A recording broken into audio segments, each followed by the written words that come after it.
7 अगस्त 2021, 7 अगस्त 2021 इतिहास इस दिन को याद रखेगा क्योंकि नीरज चोपड़ा ने अपने हाथों से इतिहास बदला था।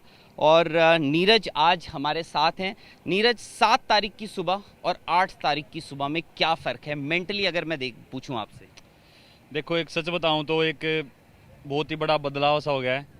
क्योंकि कल ऐसा लग रहा था कि शाम को मेरा इवेंट है और उसके लिए प्रिपेयर हो रहा था मेंटली भी और फिजिकली। हमने बहुत ज़्यादा ट्रेनिंग की थी पहले, तो एक बहुत ही मुश्किल सा टाइम लग रहा था, पर पता नहीं क्या हो पाएगा क्योंकि वेट रहता है और इंडिया में भी सभी को वेट था।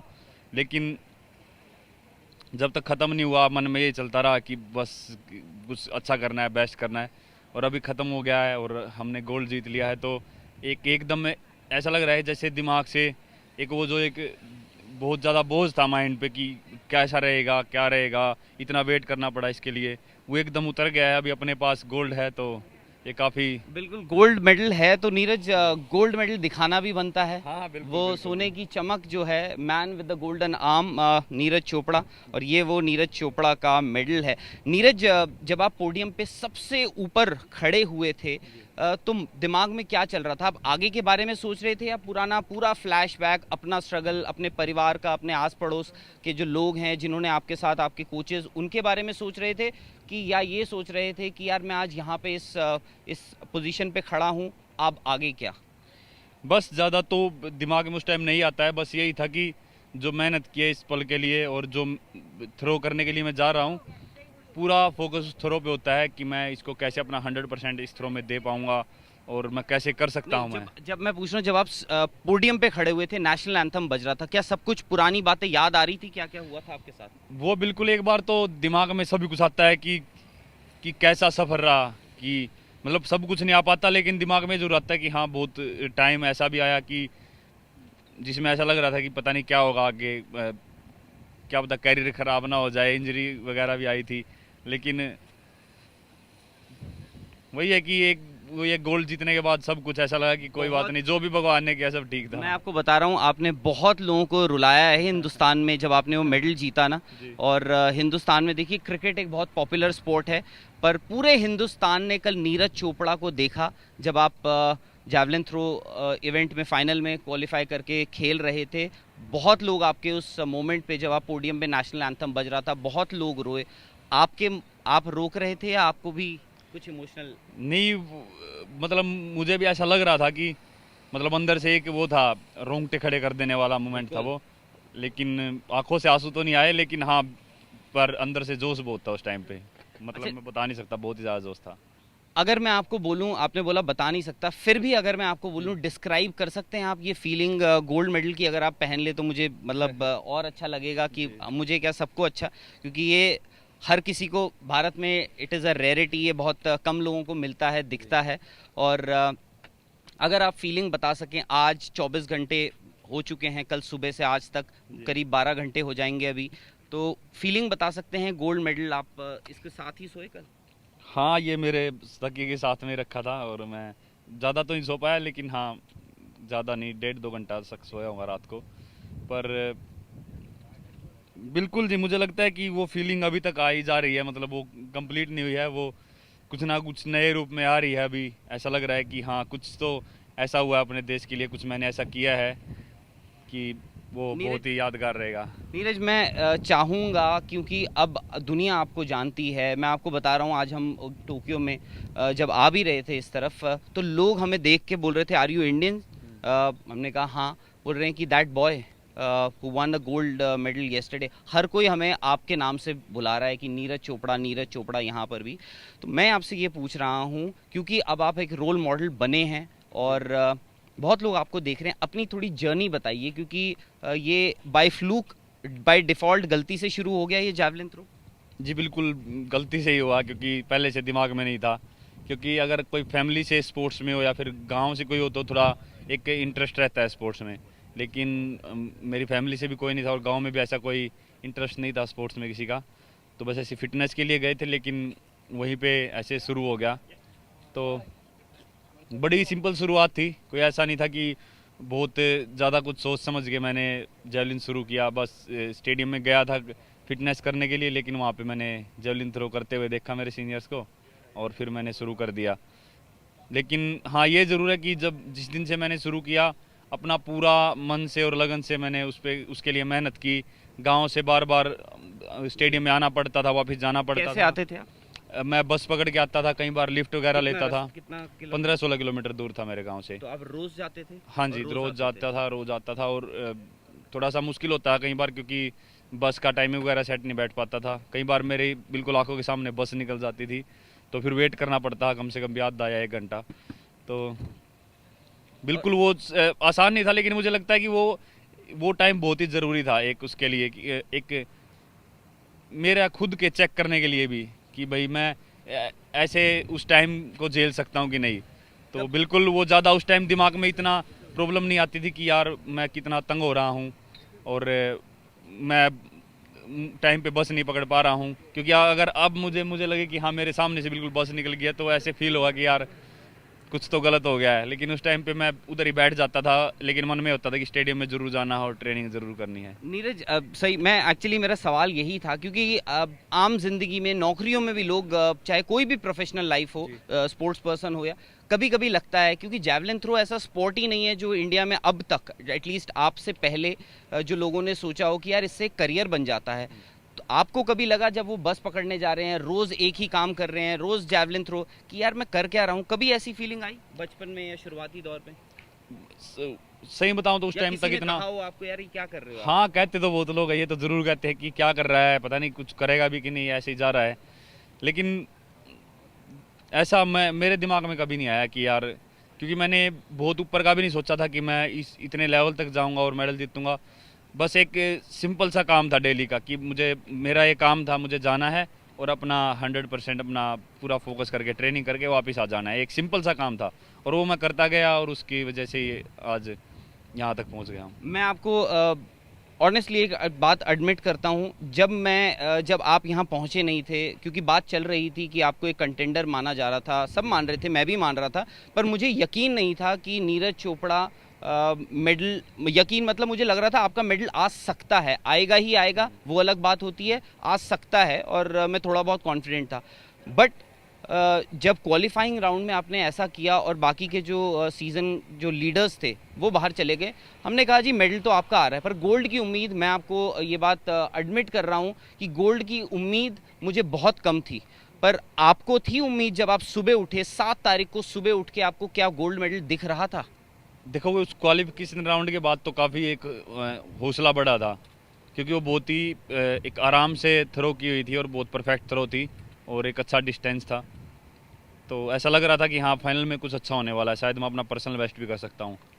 पर सच में तो मैं भी बताऊँ तो ऐसे गोल्ड का तो नहीं था, लेकिन मैं एक चीज़ ज़रूर मानता हूँ कि यहाँ पे ओलंपिक लेवल पे आके कोई वर्ल्ड रैंकिंग या ऐसा कोई मैटर नहीं करता, क्योंकि यहाँ पे बिल्कुल दिन पे बात होती है, किसका दिन है, किस दिन किसकी बॉडी चलती है, और उसी को मैं मानता हूँ। और अब तो पक्का मान गया हूँ, क्योंकि ये एक बहुत ही एक अलग कंपटीशन था, बहुत अच्छे कंपटीटर थे, और कहीं तो क्वालिफाई राउंड में ही बाहर हो गए, और फिर फाइनल में देखो इतना ज़बरदस्त थ्रोअर है जोहानस वेटर, बिल्कुल वो बेस्ट 8 से बाहर हो गया। एक अचंभा, मुझे सच में ऐसा लग रहा है, अभी तक मुझे समझ नहीं आ रहा कि क्या हुआ क्या है। मैं बताता हूँ, ये हुआ ये है कि नीरज चोपड़ा ने गोल्ड मेडल जीता है। नीरज, क्या ये फीलिंग सरियल है कि मतलब अभी लगता है कि यार ये क्या हो रहा है, कि मतलब हुआ क्या है अब, की रियलाइजेशन होती है कभी कभार थोड़ी लेट होती है, कुछ दिन लग जाते हैं, महीने लग जाते हैं, सालों लग जाते हैं ये पता लगने में। इस सरियल लगता है कि यार गोल्ड मेडल गले में आपके? हाँ देखो, है तो मेरे गले में, लेकिन अभी तक शायद वो पूरी फीलिंग आई नहीं है, क्योंकि मुझे लगता है कि जब इंडिया जाऊंगा, और मैंने ज़्यादा फ़ोन वगैरह भी कुछ ज़्यादा अभी यूज़ नहीं किया है कि मैं देख सकूँ कितने लोगों ने मुझे वो किया है। अभी तक तो बस आप सभी से बात कर रहा हूँ मैं, मीडिया से, और शायद इंडिया जाऊंगा तो इस चीज़ का शायद और ज़्यादा एहसास होगा। माता पिता का क्या कहना है? ऑब्वियसली ये बड़ी आम सी बात है ये पूछना कि उनको बिल्कुल प्राउड फील हो रहा होगा, पर उनका क्या कंट्रीब्यूशन रहा है, और उनसे अगर बात हुई है उन्होंने क्या कहा है? क्योंकि हम देख रहे थे जब वो आपका फाइनल देख रहे थे, आपका ग्राउंड, आपके फादर की आंखों से आंसू निकल आए थे, वो इतना इमोशनल हो गए थे आपको वहाँ देख। नहीं, मैंने वैसे ऐसे स्पेशल अभी तक बात हो नहीं पाई है। ये तो बात ही नहीं करी हाँ, घर पे। नहीं हो ही नहीं, क्योंकि टाइम ऐसा मतलब स्पेशल सा मिला ही नहीं, क्योंकि मैं उनसे मैं ऐसे बात नहीं करना चाहता कि बस मेरे पास अभी 2 मिनट हैं और मैं बस फिर मुझे जाना है। अगर मैं उनके साथ बात करूँगा तो मैं अच्छे से बैठ के करूँगा, मतलब उनके लिए कुछ भी हो एक स्पेशल टाइम होना चाहिए। ऐसा नहीं होगा कि भाई अभी जैसे आप सभी से बात कर रहा हूँ तो ऐसे होता है कि यार हाँ तो मुझे जाना है और मुझे कुछ खाना खाना है ऐसा कुछ, लेकिन मैं उनसे बात करूँगा पूरे अच्छा। पूरे टाइम निकाल के और अच्छे से बात करूँगा। अच्छा, मिल्खा सिंह रोम ओलंपिक्स 4th पोजीशन, वो लेजेंड बने इस हिंदुस्तान के लिए। पीटी उषा 4थी पोजीशन उनकी आई, लेजेंड बन गई। अंजू बॉबी जॉर्ज का तो खैर वर्ल्ड चैंपियनशिप में मेडल है, ये लेजेंड है। नीरज चोपड़ा ओलंपिक्स में पहले track and field Indian athlete बने हैं जो गोल्ड मेडल लेकर आए हैं। तो नीरज चोपड़ा कहाँ चले गए हैं? नीरज चोपड़ा की लेगेसी कहाँ चली गई? क्या मैं ये बात पता नहीं कितनी सही होगी बोलनी, पर नीरज चोपड़ा की लेगेसी कहाँ चली गई है?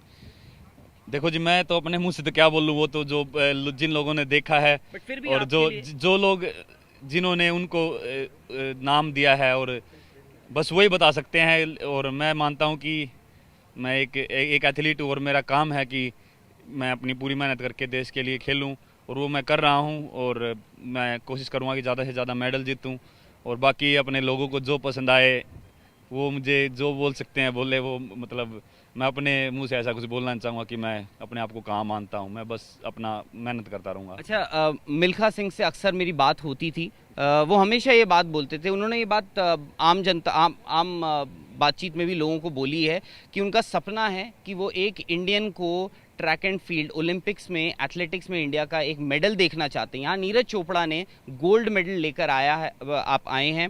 और अनफॉर्चुनेटली आज मिल्खा सिंह हमारे साथ नहीं हैं। जून में ही उनका देहांत हुआ था। आज वो बहुत खुश होते हैं आपको, पर वो जहाँ भी होंगे वो आज बहुत प्राउड फील कर रहे हैं। बिल्कुल जी, मैं सबसे पहले कल भी यही बात सभी ने पूछी थी और मैंने सबसे पहले यही बात बोली थी कि जो जो हमारे महान एथलीट थे देश के, जो रह गए मेडल से बिल्कुल, और उनका सपना था कि कोई अपना देश का कोई भी एथलीट जाए और मेडल लेके आए या फिर नेशनल एंथम बजे, तो उस जैसी तो बात ही नहीं है। और जब मैंने गोल्ड मेडल डाला और जब वो नेशनल एंथम बजा तो मुझे कहीं ना कहीं लगा कि ये सभी उन लोगों का भी सपना था और वो पूरा हुआ है। और मिल्खा सिंह जी जहाँ पे भी ऐसे होंगे तो वो खुश होंगे अभी। बिल्कुल। और नीरज, 23 साल आपकी उम्र है और पेरिस बहुत दूर नहीं है। इस बार तो 4 साल की भी साइकिल नहीं है ओलंपिक की। आप 88 मीटर ऑलरेडी 88.07 आपका जो है वो बेस्ट थ्रो है। आगे क्या देखते हैं? क्योंकि देखिए योहानस वेटर को जैसे हमने देखा, मैं तो ये बोलता था यार वो तो 90 से नीचे बात ही नहीं करते हैं। नीरज चोपड़ा ने, क्योंकि फिजिकली आप और डेवलप होंगे अभी, जैसे जैसे आपकी उम्र बढ़ेगी फिजिकली शायद से आप और स्ट्रांग होंगे। आप क्या देखते हैं अपने आप को आने वाले कुछ सालों में? देखो, सबसे पहले तो एक जो बैरियर है 90 मीटर का मेरे सामने, तो उसको सबसे पहले तो आप उसको डायमंड क्रॉस लीग करना में है। तोड़ देंगे मुझे लग रहा है। अभी वही देखेंगे कि ट्रेनिंग कैसा हो पाता है, वीज़ा वगैरह कैसे होता है, तभी आगे कंपटीशन खेलने। क्योंकि अगर ट्रेनिंग नहीं है और मैं सोचूं कि बस मैं खेलने चला जाऊं वहाँ पे, तो वो काफ़ी रिस्की होगा मेरे हिसाब से। तो उसका देखते हैं, लेकिन सबसे पहले मेरा यही है कि 90 मीटर का एक बैरियर है। उसके बाद फिर जो भी आगे का जो भी मैं सोचूंगा उससे अगला डिस्टेंस। नीरज, आपका कोई रोल मॉडल लाइफ में, अगर मैं जेवलिन, स्पोर्ट्स या कहीं भी किसी भी फील्ड देखो में? मेरा सबसे बड़े मतलब एक शुरू से ही जिन्होंने मेरा साथ दिया है, चाहे वो स्पोर्ट्स है वैसे भी लाइफ में, मेरे सबसे छोटे चाचा हैं सुरेंद्र कुमार उनका नाम है। तो वो हमेशा उन्होंने ही मुझे मोटिवेट किया। और मैं तो कुछ भी नहीं था जब उन्होंने मुझे बोला कि स्टेडियम में लेके गए, और मैं बल्कि खुश नहीं था जाके, लेकिन उन्होंने ज़बरदस्ती मुझे बोला कि नहीं नहीं ये इतना मोटा हो गया, थोड़ा इसको फिट होने के लिए उन्होंने मुझे एक ट्रेनर के पास उन्होंने छोड़ा। तो फिर उन्होंने अच्छे से, मतलब उनका ही है सब कुछ, मैं तो ये मानता हूँ कि। और आज भी मेरी लाइफ में वो काफ़ी हमेशा मोटिवेट करते हैं और मैं काफ़ी जो भी मेरा सबसे लाइफ का जो ज़रूरी और सबसे अच्छा मोमेंट होता है तो मैं उनके साथ शेयर करता हूँ। और वैसे अगर मैं स्पोर्ट्स में कोई रोल मॉडल, अगर आप अपने चाचा के अलावा फैमिली से बाहर आकर देखें कोई? अगर स्पोर्ट्स में बात करें तो मैंने सबसे ज़्यादा वीडियोस या फिर जो सबसे ज़्यादा फॉलो किया है वो जैन चलेजनी की वीडियोस को किया है। तो स्टार्टिंग से जब मैंने शुरू किया जेवलिन, तो उनकी थ्रो ही देखना पसंद था और वो काफ़ी। और इस दौरान इतने सालों ट्रेनिंग करी आपने, क्या क्या मिस किया? खाना पीना, घूमना, दोस्त? सही बताऊं तो ये पहले काफ़ी ज़्यादा मिस होते थे कि घर का खाना नहीं मिल पा रहा, इंजॉय नहीं हो पा रहा, क्योंकि जब शुरू में जब मैं स्पोर्ट्स शुरू किया था और जब मैं पटियाला गया या फिर फ़ौरन में आने लगा, लेकिन अभी ट्रेनिंग की ऐसी आदत हो गया कि हाँ बस अब तो सभी चीज़ें फीकी लगती हैं। अगर ट्रेनिंग ना हो तो फिर थोड़ा ऐसा फील होता है कि यार कुछ तो ऐसा हो रहा है लाइफ में कि कुछ अच्छा नहीं चल रहा, और बाकी सब कुछ अभी डाइट वगैरह की या फिर ऐसा खान पाना कुछ ज़्यादा याद नहीं आता है, अभी आदत हो गया है। हाँ मूवीज़ वगैरह काफ़ी टाइम से, अभी लॉकडाउन वगैरह में देखी थी, लेकिन वैसे अभी ट्रेनिंग पे ज़्यादा फोकस चल रहा है। अभिनव बिंद्रा का अकेलापन भी दूर कर दिया अब आपने? हाँ बिल्कुल, देखो उनका काफ़ी वो भी बोल रहे थे कि हाँ कोई ऐसे आना चाहिए मुझे ज्वाइन करे, और मुझे भी पता नहीं था कि मैं कर पाऊँगा कि नहीं, लेकिन हाँ फाइनली आज मैं उनके साथ खड़ा हूँ। और उनका एक बहुत बड़ा हाथ है इंडियन स्पोर्ट्स की एक सोच खोलने में ओलंपिक लेवल पे, कि उन्होंने इंडिविजुअल में गोल्ड मेडल जीता था, और उनकी वजह से ही जो आगे जो अपने यंग एथलीट उनके बाद आए हैं, तो उनका काफ़ी ज़्यादा उसमें योगदान रहा है। बिल्कुल Neeraj, thank you very much. और यार आपने सिर्फ अपने लिए ये मेडल नहीं जीता, आपने मेरे लिए, हमारे आसपास जितने भी हिंदुस्तानी हैं, जो इंडिया में इतने सारे लाखों करोड़ों जो हिंदुस्तानी हैं, सबके लिए मेडल जीता है। और ये जो गोल्ड मेडल है ये खरीदा नहीं जाता है, कोई कितना भी अमीर हो इस मेडल को खरीद नहीं सकता है, इसको कमाना जो है वो फील्ड में कमाना पड़ता है। और नीरज चोपड़ा की सालों की जो मेहनत है वो फाइनली जो है इस गोल्ड मेडल के साथ पूरी हो गई है। उम्मीद करते हैं नीरज चोपड़ा यहाँ से इस अब ये भी नहीं बोल सकते कि जी बेहतर कैसे होंगे, गोल्ड मेडल ये ऑलरेडी जीत चुके हैं, और अब ये है कि अपने खुद के रिकॉर्ड को कैसे बेहतर करते हैं। शिव प्रशांत के साथ राहुल